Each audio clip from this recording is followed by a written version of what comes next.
Hi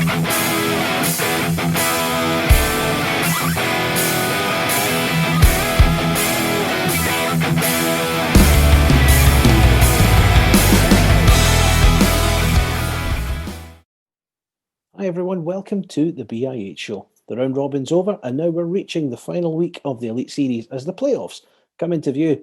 I'm Craig Anderson. Joining me on this week's edition are the men who have kept us informed of the action on the ice all the way through the competition. It is, of course, the commentators. I speak to each of them from each club involved and get their thoughts on the competition so far, what they've made of their own teams and their rivals, and how they might fare in the playoffs. Please be mindful of the fact we did record this on Monday as the regular season ended and the playoffs began, but enjoy and hear what they had to say. Seth Bennett and Simon Harris from Manchester Storm, Ed Kimberley from Coventry Blaze, Nottingham Panthers, James Brandon, and Jonathan Fernley from Sheffield Steelers all share their thoughts on the tournament. Later, Ed, James and Jonathan chat to me, but first, it's Seth and Simon from the Storm. The first of our commentators are here to look back on the regular season games. I'm delighted to say Manchester Storm's duo, Simon Harris and Seth Bennett, are with us. Guys, thank you very much for joining us on the BIH show. Manchester finishing bottom of the pile, but that's by no means a disgrace. It's a very open competition. Simon, what have you made of the Storm's progress in this tournament so far? It was a steady progress through the first few weeks. You know, took a little bit of a step back maybe the last couple of games, but it's good to see players, you know, come on game. London Lua was doing really well. Tyson Fawcett just got his first goal last night. So, you know, it is good. You do see players progressing on all teams. So it's getting right at the business end of everything now with these knockout competitions. So hopefully we're ready for it. And that's the good thing about this competition, Seth, the fact that all the teams have all beaten each other. Sheffield, you know, and Manchester, two teams you know very well. Manchester certainly aren't going to fear them, are they? No, not at all. And I was actually really impressed. Number one, with the team that Ryan Finnerty drafted in the first place. But of course, secondly, how they played. You know, I thought they were really, really entertaining. Simon and I were together for their victory over Nottingham. And it should have been a much bigger margin of victory because they were dominant all the way through that game. They dominated in every single area of the ice. And I just look at Manchester and I see a side that can upset anybody at all in this competition. You know, look, Sheffield have got high octane offense, but I think Manchester are one of the teams that can actually match that. You know, they've got the kind of scoring through their lineup that is really, really strong. You know, loads and loads of depth, and I think that's really, really exciting. And you know, when you look at that team, a lot's going to come down to goaltending, and there's some question marks for Sheffield as to who's going to be between the pipes when it comes to these, you know, these postseason matches, if you like. And I think that's going to be maybe where this tie's won. Now, when you look at the Storm players in particular, when you look at the scoring charts, Simon, Scott Simmons and Kieran Long are both up there, deservedly so. The two of them have had fantastic tournaments. How much have they played a big part in what Manchester have done? How much confidence do they give the team when they're on form? Well, if I'm honest, you know, Scott Simmons is probably a little bit of a surprise package with the points because he's normally like the hard worker that you're going to have out there. He's the face-off winner, you know, he's the physicality in the side, but the fact that he's got the assists he has and he's chipped in with the goals as well, he's great to see because he's one of the players that really didn't get a lot of hockey with all the shutdown. So to see him come in and be so influential is really, really encouraging because I hope he's in a Storm jersey, you know, next season. Kieran Long, another one, we lost him to Belfast Giants as he wanted to give his hand at a bigger club in the Champions League, and to get him back was a bit of a coup. I think Ryan Finnerty did well to protect Kieran there, and he hit the ground running, and he's got himself a spot in the GB side, which I'm really proud of. Probably a bit too much, you know. I feel like a little kid. He's like, yeah, he's got in there, and you know that tweet he put out about "Don't give up on your dreams, keep going." It's like, oh, it's just brilliant. It's great to see. It's really, really, really like the highlight so far, I think, of the series for me. I'm glad you brought that up, Simon. Seth, obviously you follow GB in your capacity as BBC's commentator. I spoke with Kieran not too long ago, and reaching the GB squad was one of his key aims and being part of this competition. I also remember speaking to him when he missed out on the squad 2 years ago. How much has this competition driven him to do just that? I think it has. I think it's opened that door of opportunity, hasn't it? And within that GB squad, there is a Robert Farmer-shaped hole. And the question is, can Kieran Long be the player that fills in for Robert Farmer? I think that he has his opportunity now. People will always knock him for his skating and say, well, at that level, is he going to be able to skate with these guys? Well, let me tell you, the majority of the Brits are going to struggle with skating at the level of some of the top sides in world hockey. But Kieran Long has got a presence out there. He has a knack for being in the right place at the right time. When we look back to that Nottingham game, Kieran Long made a goal by just going to the net. He got a tiny piece of the puck off the shaft of his stick that created a goal-scoring opportunity. He has that ability to do that. He's somebody that is very natural in that respect. And whilst the modern game is skating, he skates well enough to be competitive, but that knack around the net is something that the GB squad doesn't have in abundance. And I could see where he would fit in very nicely as a tournament goes on. And, for Pete Russell, let's find out. Let's find out, can Kieran Long play at this level? If he can't, there's no issue with that. But this is a shot to nothing, this tournament for GB. So let's have a look at the British guy that scored all the goals over the last 2-3 years. And another player I think who's been very influential, just when I look down the list there, and he's quite high up in the scoring, Dallas Earhart, the captain, of course. And Dallas has been at the club a good while now. Simon, you're smiling there as soon as I mentioned his name. He's been a key part of this team, and I think he was one of the first real picks that Ryan Finnerty had when he was putting this team together.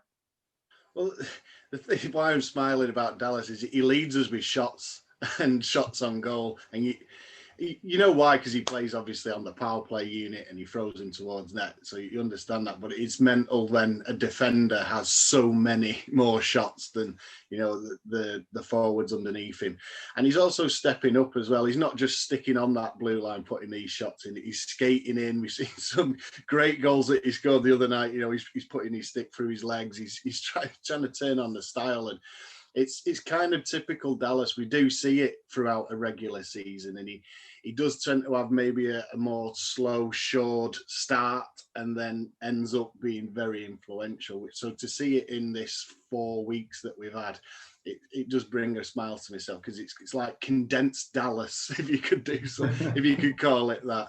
He's a very influential player. He's got the physical element. He'll stand up for his team. He'll chip in with goals. He's a good defender. So he's the complete package. And hopefully he's here for the rest of his career as well.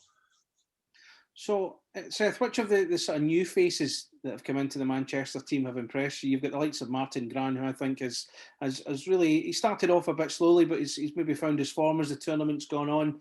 You've got the Glasgow duo, I've got to mention them. Craig Peacock and Matt Haywood have made a contribution as well. Even the younger players, Ben Solder, Joe Hazeldine, I think has been excellent. Harry Gulliver has made a bit of a contribution. Who stood out for you? Well, I think there are three names. I think there's Glaverstad, I think there's Lundell Noah, and I think there's Joe Hazeldine. And you can't underestimate what Joe Hazeldine's done in this tournament. 2 months ago, he was playing in the NIHL North Cup for the Nottingham Lions. 6 weeks later, he's playing Line 1D in the Elite League, something that he's never done in his life. He barely got a shift the last 2 or 3 years. So he's gone away and he's worked on his game and he's found a way to contribute. And Ryan Finnerty's confidence in him grew as the tournament went on. He didn't shy at any point in throwing him out there. He was on the first penalty kill unit at times. He was on that first line playing with Dallas Earhart. And you saw him grow in confidence again as the whole series went on. And he was contributing. And he's an offensive-minded defenseman, just like his younger brother. And the pair of them have got that ability to just jump into the play, to read the play. And defensively, is he still a little bit naive? Yeah, but he's 20 playing first line D in a series where you have some seriously experienced players. So I think for me, I think he's just been a massive find. And I'll say this now, if Paul Swindlehurst ain't going to Latvia, I would put my mortgage on Joe Hazeldine being the guy that gets called up to replace him in that squad. And what an experience that would be for a young kid, because whoever the GB coach is going to be in 5-6 years' time, he's going to be the guy that's out there, and he's going to be contributing in a massive way to the Great Britain programme. You look at Lundell Noah, he's a guy that just oozes class when he's out there on the ice. Maybe he's a little bit perimeter at times, but he's a great skater, great puck protector, creative player. I really like what he brings to the table. I think Klavestad, we talked about this in commentary the other night in that Nottingham game. Wouldn't surprise to see him signing up with Manchester for next season. And I know that might raise a few eyebrows. I think he's really enjoyed this experience of being in Manchester, being part of the Elite League. And it wouldn't surprise me if he's somebody that ends up in the Elite League and hopefully with Manchester. So we'll touch on the other teams in the competition before we talk about the playoffs. And I'm mindful this is Monday when we're recording this. By the time you watch this, that the playoffs could well have started. But I just want to get the pick of the other teams' players as well. Simon, starting with you, who stood out for you from the games you've seen? No, I'll go with the easy ones. I'll make Seth work. I'll go with Keck at Coventry. You can't really see past him, can you? No matter what happens here on in, he's going to be the find of the series. It's got to be, him linking up with Hammond. It's just been mental to watch, because he's come from, college. It's not like he's got a CV behind him as such, and he's hit the ground running. And I think there'll be a few teams offering him contracts, so he's been really impressive. As have Coventry, I like the way Danny Stewart's teams play. They're very offensive. They've got that kind of buzz about them. So him so far, and I like Oldham at Sheffield. Just to perhaps mention one of the ones that doesn't really get like the headlines like Kirk and Ebley. So Oldham, I like him. Who else have we got?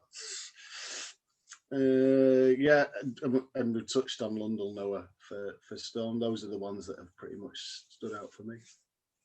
Seth? I think, look, the absolute hero of this tournament has got to be Liam Kirk.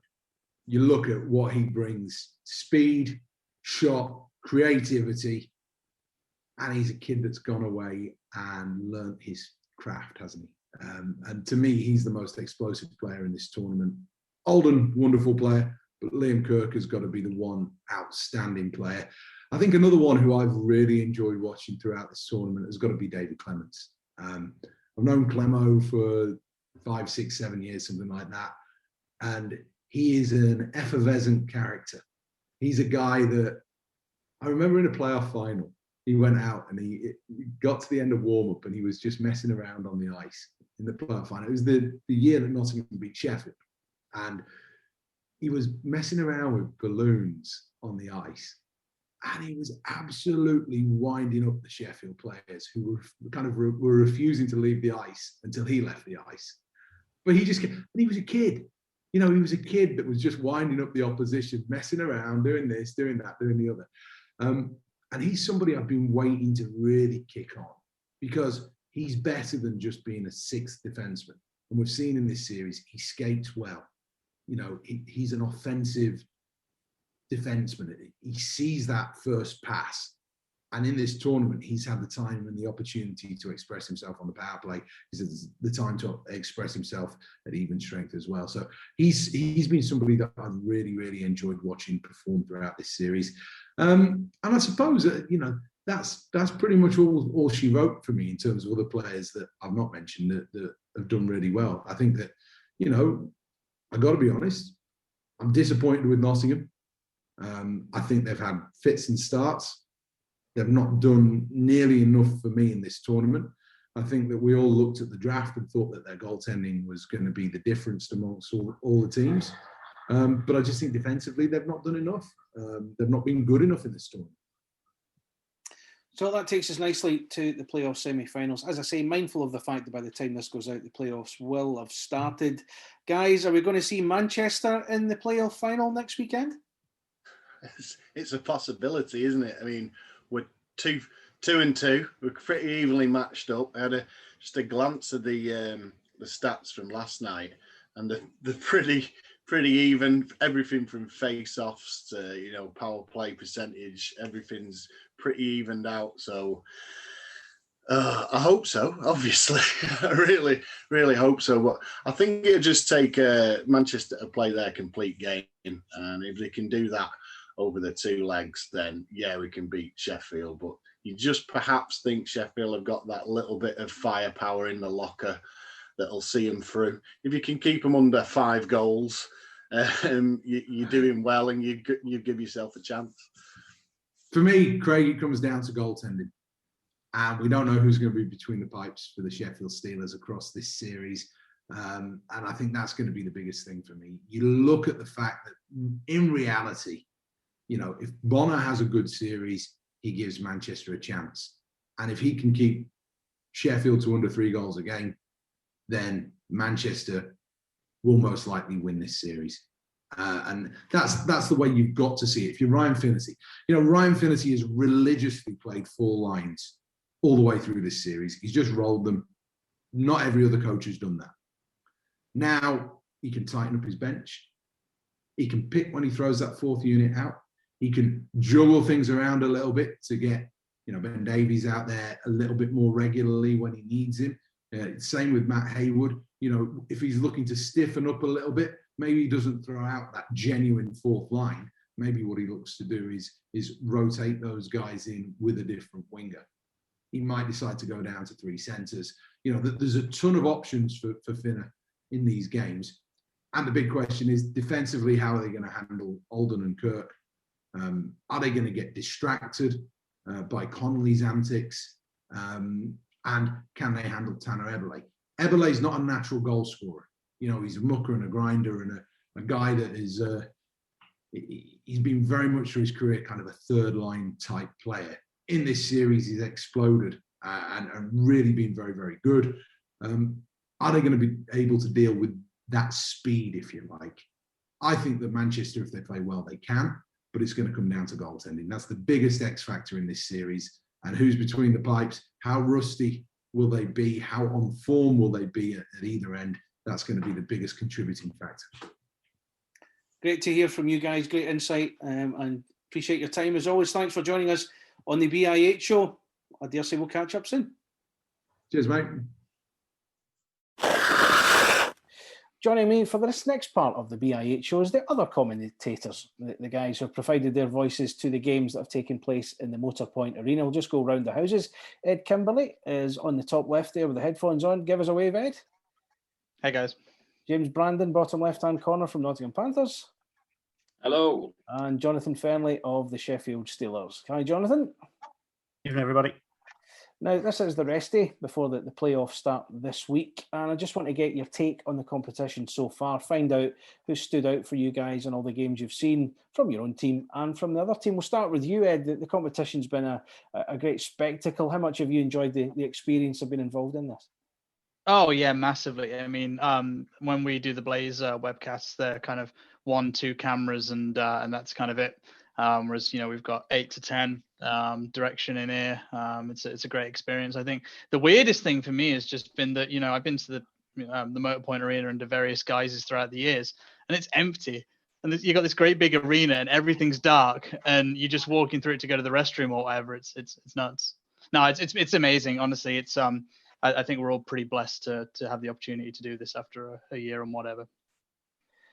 And I've got to ask what it's like behind the scenes. Having worked with Dave Burnham in the past, he's a guy who's very clued up. He knows exactly, what he does. Him and his team offer a fantastic service. James, we'll cross to you on this one. What is it like behind the scenes? How much are you kept informed of what's going on in the background? Well, yeah, I'm sure both the guys will say is in your ears what you do in the commentary days, saying camera 2, camera. We've got whoever coming for the post period interview, and we've got the interviews before the game, and everything you want to know is pulled straight down your ear. Sometimes you have to block it out for a bit of white noise whilst the game's going on, but the stuff that you do need to hear, you do take on board. And yeah, you couldn't ask for it to have run any smoother, other than perhaps a bit of extra bandwidth to start the series, wasn't it? I'm glad you mentioned that. I was going to bring that up with you, James. What was that like, that opening night where they had the difficulties going on and the game ended up going on YouTube? How did that affect you and how you broadcast that night? In terms of affecting me, not at all, really. It was just an 8 o'clock face-off as opposed to a 7 o'clock one. I suppose it was the players that would have been affected more, having to go out to warm up twice. And I think it was Sheffield didn't come back out, and not that it really mattered in the end of the final score, but Sheffield didn't come back out to warm up, so all their routines and everything would have been messed up by that. But we've got through it, and here we are now with the playoffs one day away. Certainly is. Jonathan, from a Sheffield Steelers point of view, you've got Ron Shudra alongside you in co-coms. Dave Sims joined you for the on-camera stuff. Who's the biggest diva? Well, it's not me. I'll let the other two of them decide, because I think that's actually a title that they both want rather than having bestowed upon them. But it's been very easy to get back into the swing of things, because I'm so used to working with Ron Shudra. I'm so used to having Dave Burnham in the ear. It's just like a regular Steelers home webcast. The only thing that's toned down, and I'm sure it's the same for you guys as well, is that we don't have quite so many of the frivolous in-jokes as we would during a normal regular season game. It's all a little bit too serious for that at the moment. And of course, the tournament itself has really gained in strength. As we've said, the playoffs are about to begin. So let's look back on the regular season, inverted commas, and how that's gone. Ed, we'll start with you. Coventry have ended it in second place. I think that's 5 wins out of 12 as I look at the table at the moment. How much have you enjoyed this Coventry team, and who's impressed you? Yeah, it's been a great group to watch. Actually, they've been a lot of fun. I think, straight off the bat, we had the youngest team out of everybody. I think the average age was kind of around 2 years, give or take, younger. That came with some praise, I think, from the wider community that we'd gone so young. And yeah, as a result, I think it's worked out really well. We didn't, of course, have Swindlehurst for any of the regular season after picking up an injury in Blackburn there, so that was a bit of a blow. But it's allowed guys like David Clements to rise to the occasion, and Clem's been superb. He had the goal against Manchester there that took the game to OT. He had the wonderful goal against Manchester, and he had another big goal as well that I forget. But yeah, he played superbly, and that combination of Keck and Hammond there kind of did what Luke Farrar and Yanni Larkinen did last year and kind of stole the spotlight from them. But no, we talked to some of the guys on Blaze TV as well throughout, trying to get some content out there for the fans and, give them something extra to grab a hold of, because obviously they're not in the buildings. But everyone we spoke to has been great, a joy. And James, of course, working in the Motorpoint Arena, something you'll have been used to, having done it before, obviously. How different is it without the fans? How do you build off the energy off that? I know what it's like when we hear that the players build off the energy of the fans, but even as a commentator, having done it myself, you feel the energy in the room. It must be weird without it. Oh, it's so weird. It was the exhibition game against Coventry. The first goal that went in, although you didn't really know what to do. And you had to make it up and more excitement yourself. I know it was an exhibition game as well, so there wasn't fully in intensity, but it was just so quiet. And it seemed like, not that you weren't broadcasting to anybody because you knew that people were watching and whatever, but it just seemed like you guys were there, the players were there, and that was it. So you just had to try and create as much excitement as you could. But it was tough. But once you got into it and you knew the people were watching and you got the feedback on social media and whatnot with the players that were scoring, you knew who they liked, who they weren't perhaps fancying this week. It was tough, but different. And I didn't enjoy it with the no fans there, but you get through it, don't you? And you try and bring the best broadcast that you can. Well, let's talk about the Panthers, actually, James. Obviously, they've had a bit of an up and down campaign. I think there's been 1 or 2 injuries that have played their part, 1 or 2 other things in the background. What have you made of the Panthers, and who stood out for you from the Panthers' point of view? Yeah, well, it was a slow start, really, wasn't it? And then they got it together in the middle, and then sort of hit and miss towards the end. But the guy that probably, the obvious ones you can pick are the top scorers, say Boivin and Domingue. But the guy that probably brought it all together was Brett Pellini when he came back from Italy. The Panthers weren't hitting all the marks. And then Pellini came in, a guy that's been with the club for a couple of years, knows what the arena's like, knows the dressing rooms and whatever. He was the guy that came together, and then the Panthers did pick it up. Matheson got into his stride. Talbot Tassi and the other defenseman as well had gotten into it. So I'd probably say the underrated guy of the whole series really was Brett Pellini, although he did get a point a game. It just wasn't up there because he didn't play all 12. And Jonathan, same for Sheffield. Who have you in particular enjoyed watching in this competition? I mean, there's been quite a few that leap into my head, certainly. Let's hear it from you. Who's stuck out for you? Well, although the forwards have taken most of the headlines because of the number of goals the Steelers have been scoring, the early impressions I had of this team was how good it looked defensively. I think had John Muse played a lot more earlier in the tournament, the Steelers' defense might have got a little more praise than they did. Beaudry and Saxrud, Danielson and Schultz have been terrific. We know how good Sam Jones has been at Fife, and he's slotted in seamlessly, really. David Phillips seems like he's been around forever, because around the league he pretty much has. And it's just been a really good, solid unit. But the way the Steelers play, they can sometimes get a little exposed. They're required to get involved in the offense quite a lot. And so the defensive numbers don't look great. But on an individual basis, I would love to see them all back in orange again next year because they have impressed. Yeah, players like Connolly and Olden and Kirk and McKiska, they're going to get the headlines. But defensively, I think in particular, Schultz, Beaudry have been excellent pickups. And I think there will be an intention to try and keep them on next year. Now, the one thing I've enjoyed about the tournament is the way that the guys they've gone from, in some cases, not playing at all to having some game time before, but you can see the lines have gelled, the teams themselves have gelled as well. Ed, back to you. Coventry, you mentioned the Keck and Hammond line earlier on and just how fruitful that's been. How do you compare that with the team from last year? I say last year, 1920. How do you compare that? Yeah, I mean, it's interesting because like I said earlier, we've gone so much younger. Although, to be fair, last year I think we only had Drew Schistel and Yanni Larkin over the age of 30 when the season started. But I think Danny's pretty much gone to the same blueprint that he did that year.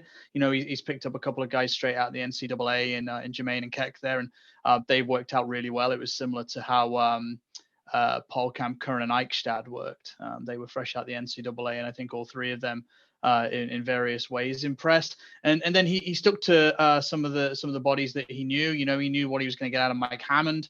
Like he said, he wasn't going to leave him on the table. Depending on what happened in Denmark, they didn't want him to fall down to whoever was after us. I forget now. It seems like long ago. And then Luke Ferrara was always going to be protected. He came back from Poland, slotted right in there with Yanni. And then I think really in that line, the only difference is they had Andy Johnston last year, and he was amazing on that line. He was the glue. And I don't think they've quite found a partner that sits perfectly in that spot. I think maybe the only downside, and I'm not entirely sure why this is against from last year, but for some reason, our third line, we didn't have a fourth line, has kind of struggled with their puck possession at times and kind of caught chasing the game, which has caused a little bit of criticism at times, I think, from Danny constructively. But look, like you said, some of these guys haven't played for 12 months, and it's a very brief time to pull it together. But look, we finished second, I think, for the Blaze. That was a really, really good result. We've avoided the Steelers because we were rubbish against them. And I think it's going to be an interesting matchup with Nottingham starting tomorrow. It certainly is. And I think another thing that stood out for me is the showcase and the British talent that's involved, certainly the younger players that have come through. And let's kind of look at the wider sort of community of players that are involved in this competition. Which British players have stood out, particularly the younger ones? Liam Kirk's an obvious one because he's come on so well since we last seen him on these shores. But who's really stood out from a young British point of view? James, you first. Well, you say young. I'll just put these guys. Well, one of these guys is not a young player anymore. But the line that the Panthers ran with the Rob Lakovic, Ollie Bettridge, and Lewis Hook was some people may have looked at that and thought, oh, I don't know about these guys all on the same line. But it really worked in terms of two-way players. All three of them really doing absolutely everything out there with the two defensemen as well. But Lewis Hook was a guy that had done well previously, but of course got a little bit better over the last year. But in terms of the Panthers, Josh Tetlow has just come on leaps and bounds. I said during one of the games, it seems like he's realised over the last month or so, he's 6'7", bigger than pretty much everybody out there, and can actually put in some hits and check some guys in the corner. And he picked up a couple of penalties, and that's what you expect with a guy that's that big against some of the smaller guys. But Tetlow is somebody that I've seen for the last 3 years or so, and now you wouldn't hesitate to put him and start him out there and put him on that top defensive line. Jonathan? Hazeldine. Every time I watch him, it makes me think that the Panthers are going to regret that for a decade. He just looks so comfortable, and you're looking for the great British defenseman of the future, and there he is, right there. I've been hugely impressed with him every time I've seen him. He just doesn't look out of place. There's no shortage of confidence in puck carrying, in his passing, in his checking. I wish he was a Steeler, to be honest, but the Storm have really pulled a coup in getting him over to their side. Interesting. Earlier in the podcast, we spoke with Seth Bennett, part of the Manchester Storm, sort of commentary team. And just when you mentioned Hazeldine there, Jonathan, he actually reckons Hazeldine will be on the plane for GB ahead of Paul Swindlehurst. What do you make of that, Ed? Paul's playing with you guys right now. What do you make of that comment? Well, that's the point. He hasn't been, has he? And like Jonathan said, Hazeldine's been superb. So that wouldn't surprise me in the slightest. And it's no slight on Paul. If you want to take a defenseman with a bit of size, like I think James was talking about Tetlow a minute ago, that can mix it up in the corners and be pretty responsible. He's your guy. But Hazeldine showed that he can do that. He's not a small guy, but he's probably got better skating upside. And it's amazing that Affinity's just kind of let him off his leash to be that puck carrying defenseman, and it works out well for him. And while we're talking about British players and puck moving defensemen, again, our boy David Clements I mentioned earlier, he's really, really jumped on leaps and bounds, taken the opportunity afforded to him with both hands. So it's great that he's going to be on the plane for his first cap, and I doubt he'll get iced, but Jordan Headley has been very impressive for every game that he's iced for the Blaze, and kept them in it. There have been games where I think he's played 3 or 4, and we could have been 5 goals adrift, and he's still on his head to keep us alive in them. So yeah, I'm really pleased for both of those guys. Now, as I say, it's playoffs week this week. The semi-finals start on Tuesday as we record, and then the second leg's over Wednesday and Thursday. Then the finals start on Saturday. It could be 2 games, it could be 3 games. We just don't know. So how is this week going to pan out? Back to you, James. Am I allowed to say the Steelers without anybody coming to attack me from the Nottingham side? But they're clearly the best side, clearly have got more firepower, other than, of course, the Blazers have got plenty of firepower. But the Steelers have got it through 5 guys up there as opposed to just Keck and Hammond, really. So not the Steelers, but the Steelers. Jonathan? The Steelers still have a question mark in goal in terms of, are they going to risk John Muse, who we've seen 32 minutes of, and he looked pretty good, but we don't really know if he's fit. It's a big gamble to put him in, and if he just slightly aggravates it, then one of the backups has got to go in cold, and that has sometimes worked and not always worked. That's the only real question mark over the Steelers, as well as Churchfield and Warburton have played, and they have impressed, but they've impressed from their role as inexperienced backups, as players making their way in the professional game. They'll develop into much better goalies than they are at the moment. If the Steelers had a fit and healthy John Muse, again, the Steelers would be even bigger favourites than they are currently. I've mentioned this on the Steelers broadcast already this tournament. It's just down to the Steelers offense. Can they score enough goals to win? They've been involved in a lot of close games, but the games when they've scored 2, 3, and 4 have been the games that they've lost. So the Steelers almost have to sort of forget who's in goal and go all out all the time with the intention of scoring a hatful. Yes, you're going to be exposed the other way, but those goals will go past any goalkeeper. So let's just concentrate on scoring plenty. It's worked for the Steelers throughout Aaron Fox's reign. The Steelers have always been a high-scoring team under his leadership. So we just want to see that continue. I don't think reverting to traditional playoff hockey, tight, gritty stuff is the way for the Steelers to go at all. So, Ed, why are Coventry going to win this Elite Series then? Come on, let's have it. Well, to be honest with you, I've been saying this with Stu for the last couple of games. They've pretty much got the foundations. Statistically speaking, they've got one of, if not the best netminders in Shane Owen. Best power play, best penalty kill, top goal scorer, top assists guy, top point scorer. They're there. They've got a great top six. Even if they're trying to figure out the conundrum of who you stick with Yanni and Ferrara there. But the one thing that's killed the Blaze has just been some decisions on the puck. They've cleared up the defensive zone, which was a little bit worrying for the first week or so. So, yeah, if we can make better decisions on the puck, not panic, which a couple of the guys have said that P word in various interviews. They cleaned that up. I really think that them and the Steelers are the two teams in this competition. And, possibly that's what the final is going to look like. Can I give some reasoning for the Panthers then, seeing as that I didn't know we were doing it that way around. I thought we were saying that who you think would win it. Looking then, well, Ed's just listed off all the stats there that are in favour of the Blaze, but the one that perhaps matters most in playoff hockey is conceding goals and keeping them out. And the Panthers, although they've not scored hatfuls, haven't let in as many as the other teams, with two netminders like Jackson Whistle and Ben Bounds, perhaps even that way around in the playoffs, having what we've seen in the so-called regular season. That may come down to it. You may win games 2-1. You may have to go 2-2 and get an overtime winner. But with those two guys back there and somebody like Mark Matheson, then why not make it the Panthers?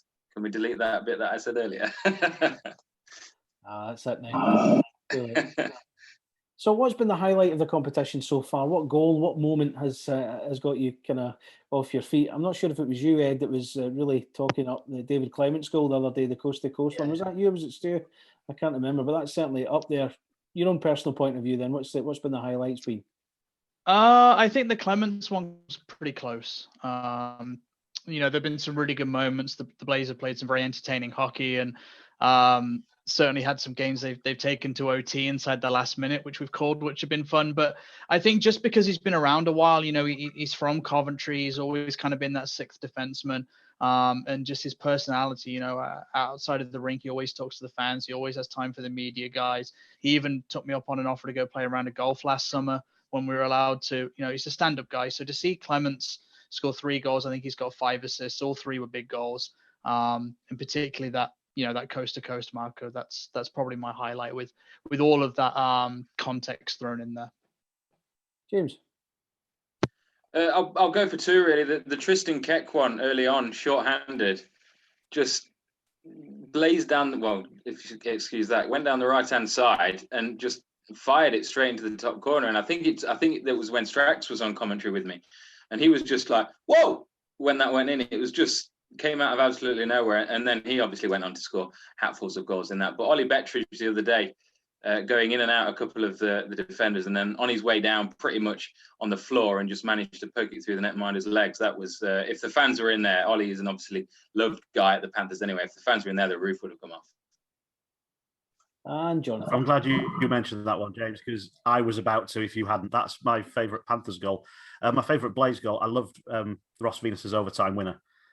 Not as a great goal, but just the way that game went with Nottingham just pummeling the shots in. One of the most one-sided games in terms of shot count you'll ever see, up until the late power play when Coventry flipped the switch and just fired in a ton on bounds and finally forced it through in overtime. For me, despite all the big Sheffield wins and the goals we've scored, that was the game I've enjoyed watching most throughout this tournament.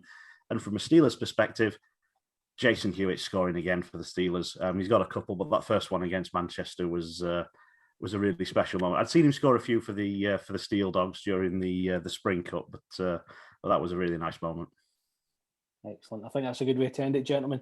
Can I just say on behalf of everybody, we've really enjoyed your work throughout this tournament. We look forward to hearing more of it in the next few days. So thank you for that. And also thank you for coming on the BIH show. It's been good to hear your points of view in the tournament so far and the tournament ahead. Thank you very much.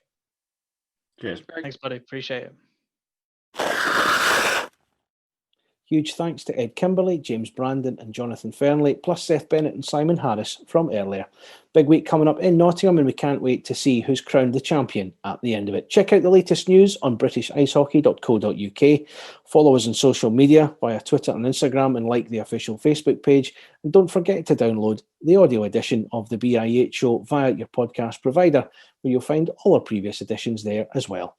In the meantime, stay safe, enjoy the week ahead in the Elite Series, and I'll be back soon for another edition of the BI8 show. Take care. Bye for now.